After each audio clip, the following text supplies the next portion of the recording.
umat Islam tidak boleh mencari-cari musuh, tapi pun tidak boleh lari kalau ketemu musuh.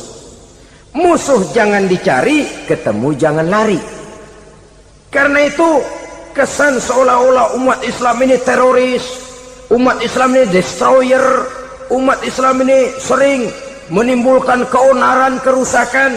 Sungguh satu fitnahan yang sangat keji. Umat Islam adalah umat yang cinta damai. Islam di masa perkembangannya masuki Eropa melalui Selat Gibraltar, Jabal Tariq, memasuki Spanyol. Islam tidak pernah meruntuhkan gereja. Islam tidak pernah membunuh orang-orang Nasrani. Bahkan Islam mewariskan peradaban dan kebudayaan yang begitu tinggi nilainya di bidang ilmu pengetahuan. Sampai ketika itu Barat banyak mengkaji ilmu pengetahuan dari dunia Islam. Buku-buku berbahasa Arab diterjemahkan ke bahasa Yunani, dipelajari oleh para cendekiawan di negeri Barat sana. Mereka mengambil manfaat yang banyak dari masuknya Islam ke Eropa. Sementara gereja tetap berdiri dengan megahnya. Kuil-kuil tempat peribadatan tidak satupun yang diusik-usik. Kenapa? Islam agama yang cinta damai. Asal dia tidak diganggu, asal kehormatannya tidak dihinakan. Jadi kafir harbi, kafir yang nyata-nyata nantang perang, ngajak berkelahi, itu kafir yang nyari penyakit. Kafir harbi ini boleh diperangi dengan catatan mereka yang memang mulai. Yang kedua kafir zimmi. Kafir zimmi, kafir yang hidup di tengah mayoritas muslim, tapi mereka mau hidup dengan aman, damai, tenang. Mereka wajib dilindungi. Bahkan Nabi pernah memberikan satu jaminan, man azazimmiyan faqad azani. Siapa yang mengganggu orang kafir zimmi sama saja dengan mengganggu saya. Kehormatannya dijaga, harta bendanya dilindungi, anak istrinya pun dilindungi. Dan ini jadi kenyataan. Saudara bisa lihat di negara-negara yang mayoritas penduduknya beragama Islam, orang-orang kafir di luar Islam hidup dengan tenang, aman, damai. Di Saudi Arabia, di luar tanah haram, di luar Mekah dan Madinah, banyak orang-orang kafir mencari nafkah. Mereka tenang, aman, dilindungi undang-undang. Begitu di Mesir, begitu di negara Indonesia yang berdasarkan Pancasila ini. Kehidupan beragama menimbulkan gairah, rukun, tenang, aman, damai, sepanjang tidak saling ganggu, tidak saling usik, menghargai orang yang sudah beragama, tidak menjadikan penganut suatu agama sebagai sasaran dari dakwah agama lainnya. Saudara-saudara kaum muslimin rahimakumullah. Jadi memang oleh Al-Quran kita dianjurkan asidda alal kuffar ruhama bainahum. Tegas kepada orang kafir, kasih sayang kepada sesama muslim. Tapi tegas bukanlah berarti marah-marahan, bukan berarti musuh-musuhan, bukan ngajaki perang. Tegas dalam arti punya garis tentang kehidupan beragama. Lakum dinukum waliyadin. Soal kehidupan sosial, mari kerjasama. Bangun jalan, ayo rame-rame. Siskamling, mari bebarengan. Bikin puskesmas, mari sama-sama. Tapi kalau sudah soal agama, itu tidak perlu ada toleransi agama. Yang perlu toleransi antar umat beragama. Kalau umatnya mau kerjasama silakan, tapi tidak menyangkut soal ibadah. Jangan kerjasama di bidang ibadah. Itu kerjasama yang salah pasang, saudara-saudara. Sehingga dengan demikian toleransi adalah menyangkut kehidupan antar umat beragama. Sedangkan agama sendiri punya kapling yang nyata. Sehingga dengan demikian tegas kepada orang kafir dalam arti kita punya satu kepribadian. Tidak ngambang. Nggak, lalu kalau ditanya orang, sebenarnya agama lu apa sih? Gua mah gimana musimnya aja. Agama pakai musim kayak rambutan. Akhirnya ya begitu, musim-musiman. Ke masjid kelihatan, ke gereja hayo, ke candi nongol, ke apa? Bingung malaikat bagaimana nyatetnya nih bocah ini. Di mana aja ada. Kita punya satu kepribadian, saya muslim dan garis saya ini, lakum dinukum waliyadin. Bagi Tuhan persilakan agama Tuhan, bagi kami agama kami. Kami hormati Tuhan, Tuhan hormat kepada kami. Tapi soal agama, kaplingnya jelas. Kerjasama, mari urusan muamalah, bidang sosial. Yuk kita siskamling sama-sama dengan orang lain agama. Mari jaga kerukunan, kesatuan, persatuan, kekompakan. Perbaiki jalan yang rusak, mari sama-sama. Mendandani jembatan yang runtuh, mari sama-sama. Tapi sembahyang, kaplingnya lain-lain. Sebab Nabi juga dulu pernah ditawarkan begitu loh sama kafir jahiliyah dulu, Quraisy itu. Sudah Muhammad, sekarang begini saja, kita join aja daripada marah-marahan. Hari ini saya oke menyembah Tuhanmu Allah, besok gantian kamu menyembah Tuhan kita Latta, Uzza, Manat dan Hubal. Turun, qul ya ayyuhal kafirun la a'budu ma ta'budun. Soal ibadah kaplingnya jelas, tidak boleh dicampur adukkan. Oleh karena itu orang-orang tua kita dulu bilang, kalau lagi sehat ingat-ingat lu bakal sakit nanti. Kalau lagi kaya ingat-ingat satu saat kita bakal jatuh miskin. Bahkan kalau lagi muda ingat-ingat kita bakal tua. Dan yang terpenting kalau lagi hidup ingat-ingat kita bakal mati. Saudara-saudara kaum muslimin rahimakumullah. Jadi yang kedua yang merupakan perbendaharaan surga, menyembunyikan musibah. Saudara-saudara kaum muslimin rahimakumullah.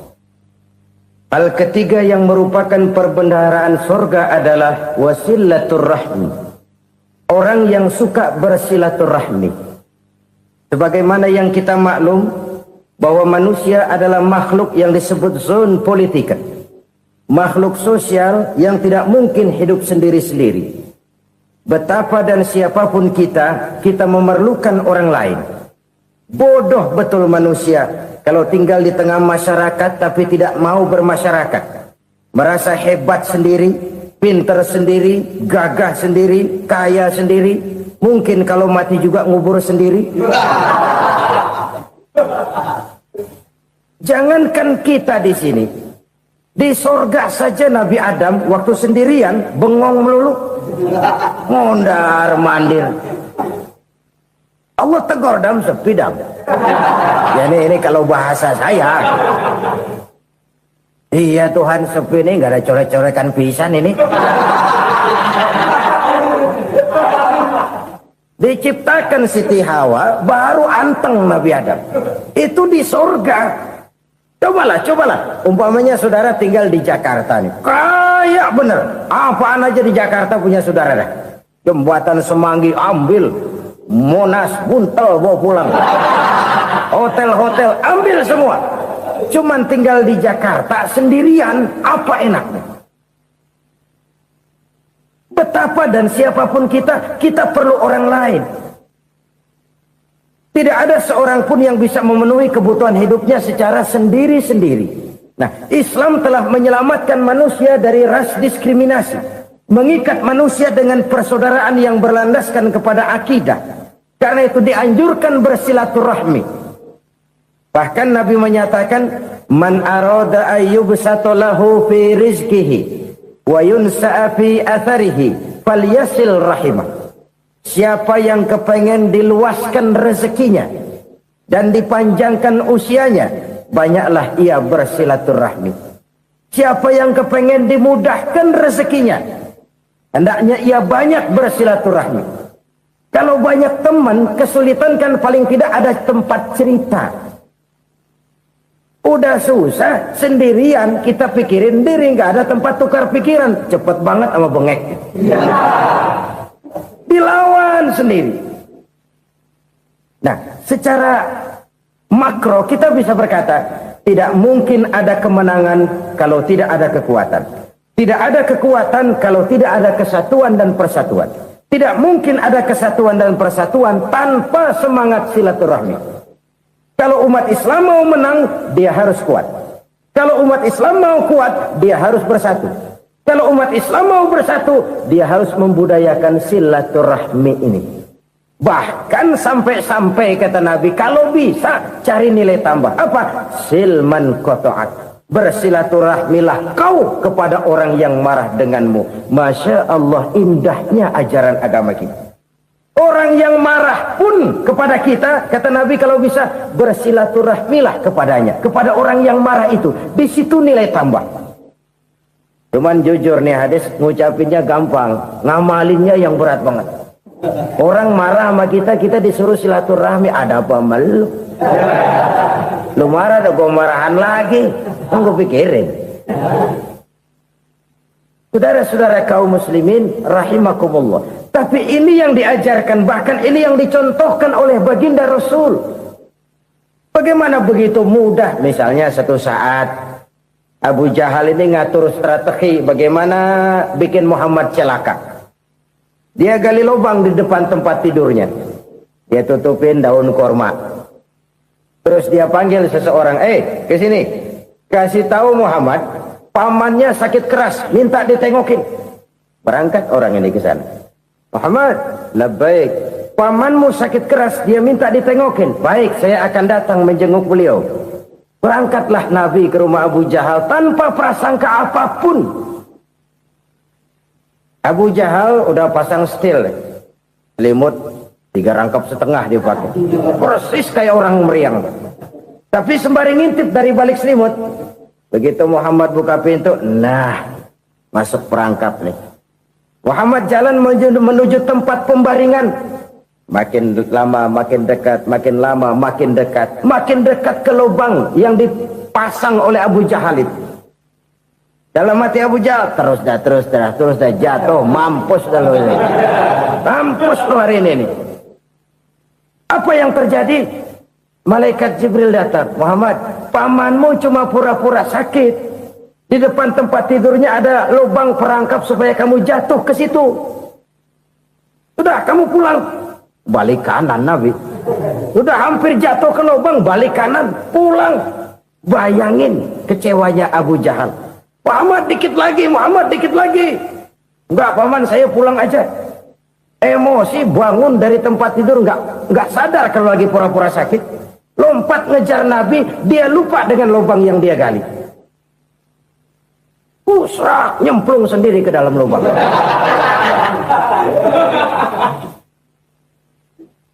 Nabi terus berlalu. Ini terjadi keanehan.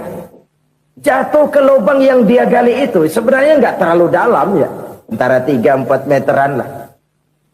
Tolong, saya jatuh ke lubang ini. Datanglah pelayan-pelayannya itu. Angkat saya dari sini. Oh, yang ngulurin tambang. Satu gulung, belum juga nyampe itu tambang. Kurang, beli lagi ke warung. Sambung, ulur lagi, nggak juga bisa sampai. Wah, ini kerjaan Muhammad ini. Tolong, siapa salah seorang kamu ke rumah Muhammad, kasih tahu encangnya kecebur. Minta ditolongin. Sampaikan kepada Rasul. Kenapa? Pamanmu jatuh ke lubang, Muhammad minta tolong diangkatin. Tambang udah nyambung-nyambung nggak nyampe juga. Ya, nanti saya datang, saya tolong. Coba. Nyata-nyata orang berniat jahat mau mencelakakan dia. Datang dia menolong. Ini yang disebut air tuba dibalas air susu ya ini. Bukan sebaliknya. Air tuba dibalas air susu. Paman, kecebur ya? Iya Muhammad, tolong ini. Pegang tangan saya. Nabi ulurkan tangannya. Nyampe. Dipegang oleh Abu Jahal. Diangkat ke atas. Sampai atas. Apa kata Abu Jahal? Sihirmu memang hebat Muhammad. Udah ditolongin dikata sihir. Yang enak kita kemplang kan itu orang begitu. Urusan apa? Tapi inilah akhlak. Kalau bisa kamu bersilaturahmilah dengan orang yang marah kepadamu sekalipun. Orang marah kita tetap baik. So, kalau kita berbuat baik sama orang yang memang baik, rasanya sih biasa-biasa aja. Orang baik kita baik lagi, ya draw aja, belum ada nilai tambah di situ. Baru ada nilai tambah kalau kita bisa berbuat baik kepada orang yang nyakitin kita. Itu namanya kita setingkat di atas dia. Dia sakitin kita, kita berbuat baik sama dia. Dia pelit sama kita, kita baik sama dia. Dia marahin kita, kita deketin dia. Di situ kita punya nilai tambah. Jadi Siapa yang ingin diluaskan rezekinya, kata Nabi, dan dipanjangkan umurnya, hendaklah ia banyak-banyak bersilaturahmi. Sederhana sebenarnya silaturahmi, tapi silaturahmi membangkitkan semangat kesatuan dan persatuan. Kesatuan dan persatuan melahirkan kekuatan. Dalam matematika, 1 ditambah 1 pasti 2. Tapi di tengah masyarakat, 1 orang takut ditambah 1 orang takut, hasilnya jadi 2 orang setengah berani. Kenapa setengah berani? Karena udah berdua. Tadi pan takut sendirian. Kalau dia kumpul turu-turu takutlah jadi berani. Kita yang lemah, kita yang tidak berdaya, kita yang miskin, kalau mau kompak bersatu, apa yang nggak bisa kita kerjain? Apalagi tinggal di kota besar, pilihan cuma 2. Bertahan atau minggir. Bertahan atau minggir. Untuk bisa bertahan harus mampu bersaing. Untuk mampu bersaing harus punya keahlian. Keahlian harus ditunjang dengan pendidikan, ditambah oleh kekompakan sebagai umat. Udah miskin mencar mulu, orang injak kita. Orang nggak pandang urusan apa malu.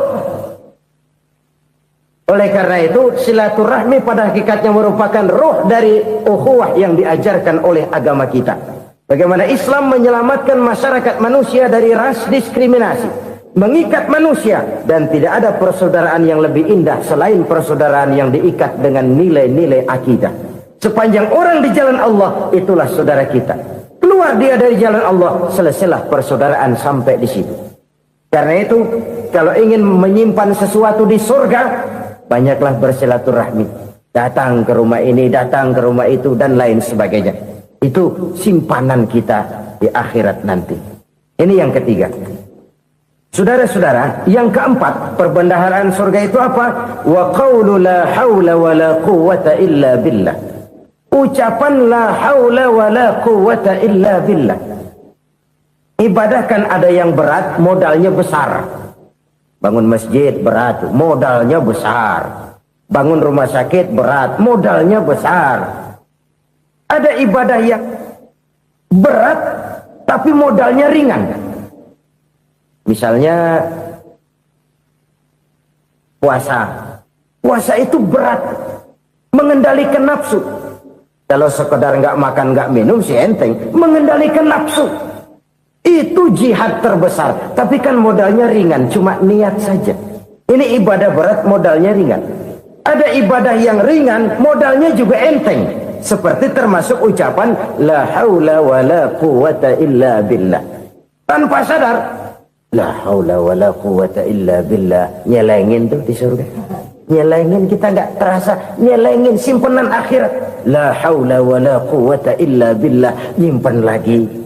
Kaget, la haula wa la quwata illa billah, nyimpan lagi, banyak simpanan. Walaupun sebenarnya yang dimaksud di sini adalah kesadaran batin bahwa tidak ada daya dan kekuatan kecuali Allah. Itu intinya. Kita memulai pekerjaan disunahkan baca bismillah, kan begitu?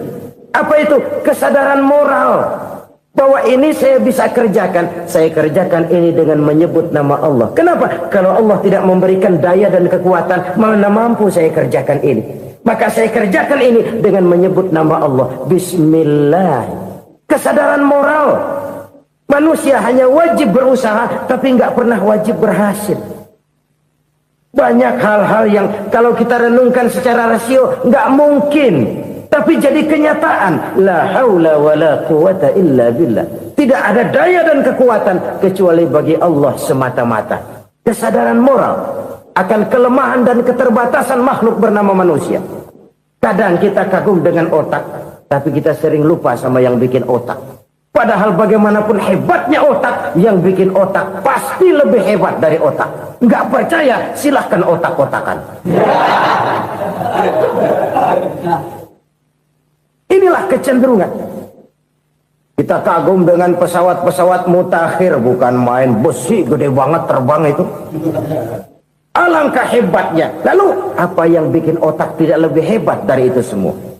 Kita puji laut. Apa yang bikin laut tidak lebih hebat dari laut itu? La haula wa la quwata illa billah. Tidak ada daya dan kekuatan kecuali Allah. Apa yang bisa kita lakukan kalau tidak karena daya dan kemampuan yang diberikan oleh Allah kepada kita? Lahirlah sikap tawadu, rendah hati, tidak melonjak